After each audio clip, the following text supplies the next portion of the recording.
भारतीय communist party के सीधी जिले के नेता आनंद पांडे जी से मोदी सरकार ने लोकसभा चुनाव के पहले सवर्णों को आरक्षण देकर 10% का आरक्षण देकर जो मास्टर स्ट्रोक खेला है उसका असर लोकसभा चुनाव में कितना पड़ेगा, इस संदर्भ में हम बात करते हैं आज आनंद पांडे जी से और उनकी राय जानना चाहते हैं कि ये जो आरक्षण मोदी सरकार ने आरक्षण देने की घोषणा की है इसका लाभ कितना सवर्णों को मिलेगा, ये सिर्फ चुनावी शिगुफा ही साबित होगा या इसका असर आने वाले समय में सवर्णों पर दिखेगा। जिस तरह से शिक्षा और रोजगार में मोदी सरकार ने आरक्षण देने का जो फैसला सवर्णों के लिए किया है, घोषणा की है, वो कितना कारगर होगा बताइए आनंद पांडे जी, इसका असर कितना दिखेगा? देखिए, सबसे पहले तो मैं आपसे ये बताना चाहता हूँ, आप जानते भी हैं, आप पत्रकार हैं, बड़े पत्रकार हैं, आप तमाम देश दुनिया देखे सुने कि मोदी जी के 5 साल के कार्यकाल में झूठ जितना बोला गया उतना इससे पहले किसी सरकार ने नहीं किया। आज कम से कम ये मानता हूँ कि 40% लोग ही मानते हैं कि मोदी झूठ बोलते हैं। और जो आरक्षण का मुद्दा है, अभी 3 महीने पहले आने का क्या ये कोई मुझे समझ नहीं आता। लोकसभा में जाएगा, फिर राज्यसभा में जाएगा, हो पाएगा कि नहीं हो पाएगा, एक पार्टी है। दूसरी बात यह है, देश के अंदर जब रोजगार है ही नहीं, तमाम सारी जो संस्थाएं हैं उनका निजीकरण किया रहा है। देश के अंदर नौकरी नहीं है। अभी 6 महीने पहले ये जानकारी हुई कि रोजगार, जिसमें रोजगार दिखता है, वो पोर्टल बंद कर दिया गया कि ये लोग न जान पाए कि देश के अंदर कितने नौजवान बेरोजगार हैं। तो ये तो विशुद्ध रूप से जुमला है। जुमला। अभी आनंद पांडे जी कह रहे हैं कि ये सिर्फ जुमला है और ये चुनावी स्टंट है कहीं ना कहीं मोदी सरकार की, भारतीय जनता पार्टी सरकार की। लेकिन अगर हम बात करें गत विधानसभा चुनाव की, जिस तरह से भारतीय जनता पार्टी की सरकार ने SC/ST एक्ट में संशोधन किया था, उसके बाद सपाक्स द्वारा और सवर्णों द्वारा कई आंदोलन किए गए थे, जिसका असर कहीं ना कहीं गत विधानसभा चुनाव में साफ दिखता नजर आया है। और 3 राज्यों से, हिंदी भाषी राज्यों से भारतीय जनता पार्टी को हाथ धोना पड़ा है। कहीं इसका असर लोकसभा चुनाव में भी ना पड़े, उसके पहले कहीं ना कहीं मोदी सरकार ने, भारतीय जनता पार्टी की सरकार ने कहीं ये डैमेज कंट्रोल करने की कोशिश तो नहीं की है? नहीं, डैमेज कंट्रोल ये अपने हिसाब से डैमेज कंट्रोल के लिए बिल्कुल उन्होंने प्रयास किया है। और ये तमाम जो उनका एक प्रायोजित मीडिया है वो लगा भी है। जो भी आप टीवी खोलो, जो उनकी प्रायोजित मीडिया है वो बता रही है कि इससे बड़ा फायदा, इससे बड़ा फायदा होगा। लेकिन सवाल ये है, कभी मैंने कहा कि जब विदेश के अंदर कोई जब रोजगार है ही नहीं, आपने 20 लाख लोग नोटबंदी से बर्बाद हो गए तब आपको ध्यान नहीं था। लेकिन जहाँ बिंद क्षेत्र का मामला है, तो बिंद क्षेत्र के मामले में तो पूरी के पूरी संसद पिछली बार चुनाव जीत गई थी। लेकिन वो चुनाव ये मोदी की लोकप्रियता से नहीं जीती थी पूरे प्रदेश के अंदर, पूरे देश के अंदर हुआ था, 31% वोट मिला था। ये चुनाव कांग्रेस की कुशासन से देश की जनता मुक्त होना चाहती थी, इसलिए इनको उन्होंने प्रयोग किया कि ये किसानों को देखेंगे, नौजवानों को देखेंगे, मजदूरों को देखेंगे, सबको देखेंगे। लेकिन ये हर मोर्चे पर फेल हुए। ये तो सिर्फ इस प्रयास में है कि उत्तर प्रदेश के अंदर कोई बड़ा दंगा हो जाए, उससे पूरे देश को हिंदू मुस्लिम करवा दें। वो तो सिर्फ इस प्रयास में, इनके पास कोई भी एक उपलब्धि नहीं। मोदी सरकार के पास कोई भी एक उपलब्धि नहीं है जिससे कह सके कि हमें वोट चाहिए। जैसे पिछले विधानसभा में मोदी एक बहुत बड़ा चेहरा था और मोदी की लहर पूरे देश में थी, कहीं ना कहीं कट्टर और हिंदुत्व चेहरा।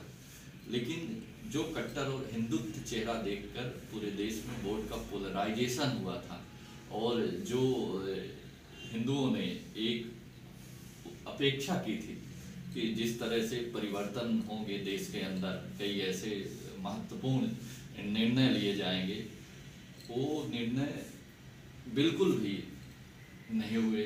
कोई ऐसा अचीव, जैसे राम मंदिर का मुद्दा हर बार ये हर चुनाव में लेकर आते थे, लेकिन आज तक उसकी नींव तक नहीं रखी गई। तो क्या लगता है कि जो कट्टर चेहरा था हिंदुत्व का, इस बार वो धूमिल हुआ है? नहीं, पहली बात तो मैं ये बताना चाहता हूँ कि हिंदुत्व का चेहरा नहीं था। ये तो कांग्रेस के प्रशासन से हिंदुस्तान की जनता ने मोदी जी को वोट दिया था, टेस्ट किया था कि इसको टेस्ट कर लेते हैं कि हो सकता है जो कांग्रेस से करप्शन है, भ्रष्टाचार है, महंगाई है, इससे मुक्ति मिलेगी। लेकिन सरकार में आने के बाद ये हिंदुत्व को लेके आगे बढ़ते गए। इनने कई जगह दंगा प्रयास करने को, अल्फाक वाला मामला उत्तर प्रदेश में है, अभी एक थानेदार की हत्या हो गई। मतलब इस प्रकार से ये इन्हें प्रयास किया कि देश के अंदर हिंदू मुसलमान हो जाए। हिंदुत्व नहीं, हिंदुत्व तो बना रहे हैं, उनका जो मात संस्था आरएसएस बना रहे हैं, लेकिन ये सिर्फ हिंदू मुसलमान दंगा करवाना चाहते हैं कि हिंदू एक तरफ मेरे तरफ हो जाए, मुसलमान एक तरफ हो जाए, इससे वो लेने का प्रयास कर रहे हैं। लेकिन चूंकि आप जितना जैसा भी मुजफ्फरपुर में हुआ है, थानेदार की हत्या हो गई, मतलब उसमें फर्जी रिपोर्ट दिखाई गई आरएसएस और विश्व हिंदू परिषद दल के किसी कार्यकर्ता द्वारा। तो इस प्रयास में सिर्फ ये है कि हिंदू मुसलमान दंगा हो जाए तो हिंदू मेरे पक्ष हो जाए। बिंद में क्या होगा इसका असर? जिस तरह से गत विधानसभा चुनाव में पूरी तरह से, अगर हम पूरे प्रदेश की बात करें और समीक्षा करें, तो बिंद को छोड़कर पूरे प्रदेश में कांग्रेस की लहर थी, लेकिन उसके विपरीत बिंद में भाजपा की लहर थी और भाजपा ने कांग्रेस का सुखड़ा साफ कर दी। अजय सिंह जैसे दिग्गज लोग धराशायी हो गए। ऐसा इतना अंडर करंट यहाँ SC/ST एक्ट का क्यों था?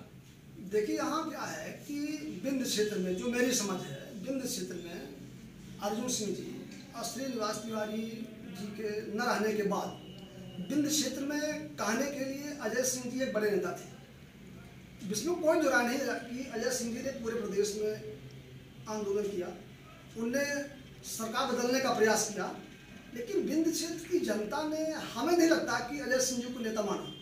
यदि अजय सिंह जी को नेता जनता मानती तो उन पर बात करती, उनकी बातों पर विश्वास करती। और अजय सिंह जी खुद चुनाव हार गए और 2-3 सीट छोड़ के सारी लोग भारतीय जनता पार्टी जीत गई। तो इसका हम ये नहीं मान सकते हैं कि भाजपा को लोग पीड़ता है। हम इसको ये मानते हैं कि सपाक्स के आंदोलन का रिएक्शन है। सपाक्स के आंदोलन का मतलब सीधी सपाक्स का आंदोलन नहीं, तो पूरे प्रदेश के अंदर सपाक्स का आंदोलन हो गया, उसका रिएक्शन बिंद क्षेत्र में हुआ। यहाँ का जो ST/SC जो नौजवान लड़के थे, उनने माना कि ST/SC जो एक्ट है वो मेरे पक्ष में। जिस तरह से भाजपा का माहौल गत विधानसभा चुनाव में था, आने वाले चुनाव में, आगामी चुनाव में, लोकसभा चुनाव में इसका असर बरकरार रहेगा या फिर कुछ परिवर्तन होगा? नहीं, अभी तो ये स्थिति कहने की स्थिति में मैं नहीं हूँ। जो मेरी समझ है कि ये यही रहेगा कि बदल जाएगा।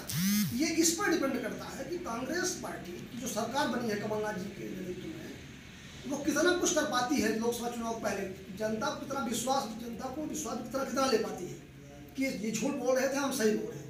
ये तो कांग्रेस पार्टी का जो गतिविधि है, जो सरकार है, ये उसकी गतिविधियों, उसके क्रियाकलाप पर डिपेंड करेगा। जनता जब चाहती है तो टेस्ट करके बदल देती है।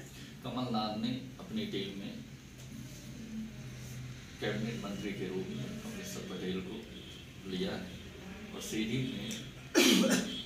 सीधी को भी इस बार कैबिनेट में स्थान मिला है। क्या लगता है, बिंद की जो परिदृश्य है उसको बदलने में कामयाब दिख रहे हैं कमलेश्वर पटेल जी?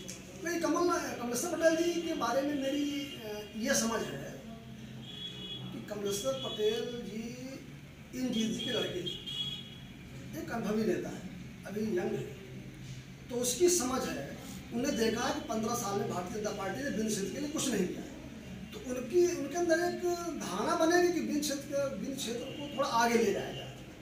अब ये वो क्या मानते हैं कि उद्योग स्थापित कराया जाए कि न कराया जाए, लेकिन वो भारतीय जनता पार्टी के नेताओं से बेहतर करने का प्रयास करेंगे, क्योंकि एक अनुभव है उनके पिताजी से उनका अनुभव है। तो निश्चित रूप से हम ये उम्मीद करते हैं कि कमलेश्वर पटेल जी कुछ न कुछ बिंद क्षेत्र के विकास के लिए कुछ काम करेंगे। अभी हमारी बात भारतीय कम्युनिस्ट पार्टी के सीधी जिले के नेता आनंद पांडे जी से हुई। कई महत्वपूर्ण बिंदुओं पर उनसे बात हुई, लेकिन सबसे ज्वलंत मुद्दा जो अभी भारतीय जनता पार्टी की सरकार ने कल निर्णय लिया है सवर्णों को आरक्षण देने का, 10% आरक्षण शिक्षा और रोजगार में मिलेगा। इस संदर्भ में जब हमने राय आनंद पांडे जी से ली तो उन्होंने बोला कि जब देश में निजीकरण हो गया है, हर फील्ड में, हर क्षेत्र में नौकरी देश में है ही नहीं, तो कहाँ से नौकरी देंगे ये सवर्णों को। वही उन्होंने कहा कि ये सिर्फ चुनावी शगुफा है, सिर्फ चुनाव के 3 महीने पहले कहीं ना कहीं जो SC/ST एक्ट का विरोध 3 राज्यों में देखने को मिला है, उसको डैमेज कंट्रोल करने की कोशिश बीजेपी और मोदी सरकार द्वारा की गई है। लेकिन इसका असर लोकसभा चुनाव में देखने को कम मिल सकता है, ना के बराबर ही होगा, क्योंकि जनता जान गई है, डिजिटाइजेशन हो गया है, हर व्यक्ति इंटरनेट और कंप्यूटर से पूरे देश के डाटा और सारी चीज़ों के बारे में जानकारी रखता है। धन्यवाद।